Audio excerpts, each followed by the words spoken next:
بسم اللہ الرحمن الرحیم۔ السلام علیکم ورحمۃ اللہ وبرکاتہ۔ ان الحمد للہ نحمده ونستعینه ونستغفره ونستهدیه والصلاة والسلام على سید المرسلین محمد وآلہ وصحبہ اجمعین، اما بعد۔ حاضرین و ناظرین، یہ درس قرآن نمبر 491 ہے، 491، اور آج سورۃ المائدہ کی دو آیتوں کی تلاوت و تشریح کی جائے گی، آیت نمبر 22 اور 23۔ اعوذ باللہ من الشیطان الرجیم، بسم اللہ الرحمن الرحیم۔ قالوا یا موسیٰ ان فیہا قوما جبارین وإنا لن ندخلها حتى يخرجوا منها فإن يخرجوا منها فإنا داخلون۔ قال رجلان من الذين يخافون أنعم الله عليهم ادخلوا عليهم الباب فإذا دخلتموه فإنكم غالبون وعلى الله فتوكلوا إن كنتم مؤمنين۔ صدق اللہ العظیم۔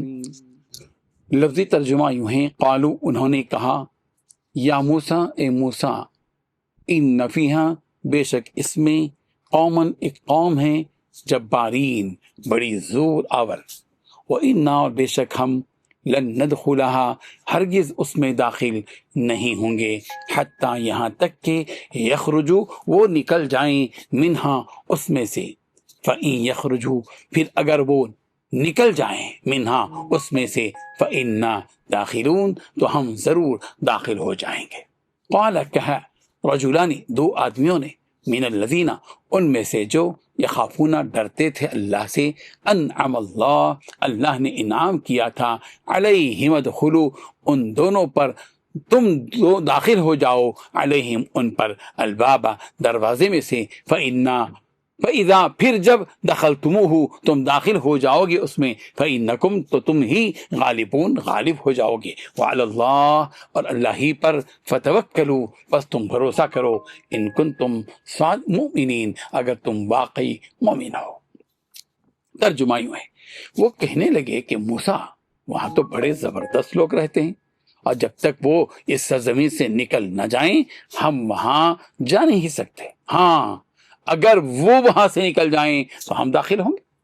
جو لوگ اللہ سے ڈرتے تھے ان میں سے دو شخص جن پر اللہ کی عنایت تھی، کہنے لگے کہ ان لوگوں پر دروازے کے راستے سے حملہ کر دو، پھر جب تم دروازوں میں داخل ہو جاؤ گے فتح تمہاری ہے، اور اللہ ہی پر بھروسہ رکھو اگر تم واقعی ایمان والے ہو۔ ان دو آیتوں میں تین باتیں بتلائی گئی ہیں۔ پہلی بات، موسیٰ کی قوم نے کہا، اے موسیٰ اس ملک میں تو بڑے طاقتور لوگ رہتے ہیں، جب تک وہ لوگ وہاں سے نہ جائیں ہم ہرگز اس میں داخل نہیں ہوں گے، ہاں اگر وہ وہاں سے نکل جائیں تو بے شک ہم اس میں داخل ہو جائیں گے۔ دوسری بات، جو لوگ اللہ کا خوف رکھتے تھے ان میں سے دو مرد جن کو اللہ تعالیٰ نے اپنے فضل سے نوازا تھا، وہ بول اٹھے کہ تم ان پر چڑھائی کر کے شہر کے دروازے میں گھس تو جاؤ، جب گھس جاؤ گے تو تم ہی غالب رہو گے۔ تیسری بات، تم صرف اللہ ہی پر بھروسہ رکھو اگر واقعی تم صاحب ایمان ہو۔ بزرگان محترم، حضرت موسیٰ علیہ السلام نے جن چند لوگوں کو عمالقہ قوم کی حالت دریافت کرنے کے لیے بھیجا تھا، تو ان کی واپسی کے بعد حضرت موسیٰ علیہ السلام نے ان دونوں سے یہ پوچھا کہ تم نے عمالقہ کی جو حالت دیکھی ہے وہ بنی اسرائیل کے عام لوگوں کو مت بولو، لیکن ان میں چند آدمیوں نے اپنے اپنے رشتہ داروں کو اصل حقیقت بتا دی، مگر ان میں صرف دو حضرات ایسے تھے جنہوں نے عمالقہ کا یہ حال پوشیدہ رکھا، جن کے نام یہ ہیں حضرت یوشع بن نون اور حضرت کالب بن یقنہ۔ ان دونوں نے اس راز کو بالکل راز میں رکھا اور بنی اسرائیل کو ہمت اور حوصلہ دلایا کہ چلو آگے بڑھو اور دروازے میں داخل ہو جاؤ، دیکھو جب تم داخل ہو جاؤ گے تو اللہ کی مدد ضرور آئے گی اور وہ عمالقہ نکل بھاگیں گے اور تم کو غلبہ حاصل ہو جائے گا۔ تمہیں اب اللہ ہی پر بھروسہ کرنا ہے، مومن کا کام اللہ پر توکل کرنا ہی، پیچھے ہٹنا نہیں ہے۔ بنی اسرائیل کو حضرت موسیٰ علیہ السلام نے بھی سمجھایا، لیکن بنی اسرائیل نے کسی کی بات نہیں مانی اور آپس میں کہنے لگے کہ کاش ہم مصر سے نہ آتے تو اچھا ہوتا، اس سے تو وہی غلامی کی زندگی بہتر تھی۔ پھر وہ دھاڑیں مار مار کر رونے لگے۔ اللہ تبارک و تعالی ہم سب کو ان آیات سے، واقعات سے سبق حاصل کرنے کی توفیق عطا فرمائے۔ اگلا حال اگلے درس میں۔ وآخر دعوانا ان الحمد للہ رب العالمین۔ ڈیلی درس قرآن کو سبسکرائب کیجئے، اپنے تاثرات اور مشورے ارسال کیجئے اور متعلقین کے گروپ بنا کر انہیں روزانہ درس قرآن بھیجیں اور اجر ثواب پائیں۔